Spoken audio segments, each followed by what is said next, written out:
Now, deep into the wilderness, right in the midst of trees, deep in the hill, up high. I checked the elevation. I think it is some 4,000, almost 5,000 elevation, or feet above the sea level. And this place is really cool for dry fast. You don't feel as if you're fasting. You feel as if you are just living a normal life. The only thing that is everything you have to do somehow with a lot of carefulness, no much exposure to the sun. And I've also found people doing fasting here. It's a fasting place. People come to fast from for real spiritual reasons. People are fasting here, praying. And I have realized that people have this information, but they don't have it fully. People have information about dry fast. They talk about fasting. Like I got a guy here fasting 3 days dry, then he starts to eat bread and drink milk and water every evening, once in a day. So he does intermittent fast after that, and then he lives there he does even this for 40 days. And the first time I'm giving them this kind of information, and like him, he was shocked.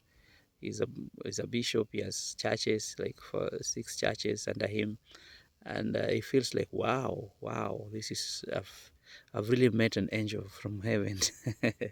When he gets this information, and we don't tell them everything, we tell them a little step by step so that they don't also get confused. So we could recommend some kind of breaks within the fast, and also shorter fast, reaching 5 days for a start. I think it is working for them, but themselves they know, because when I came in here, they were telling me.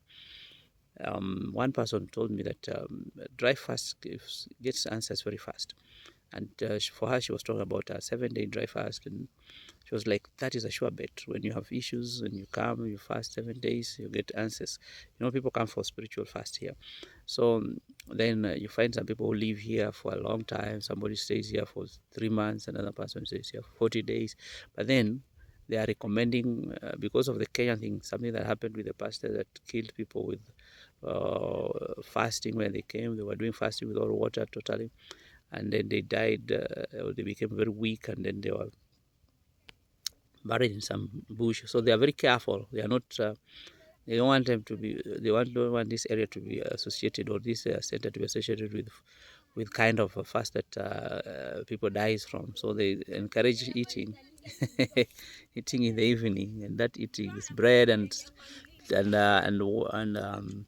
water, and some use strong tea, some use just milk.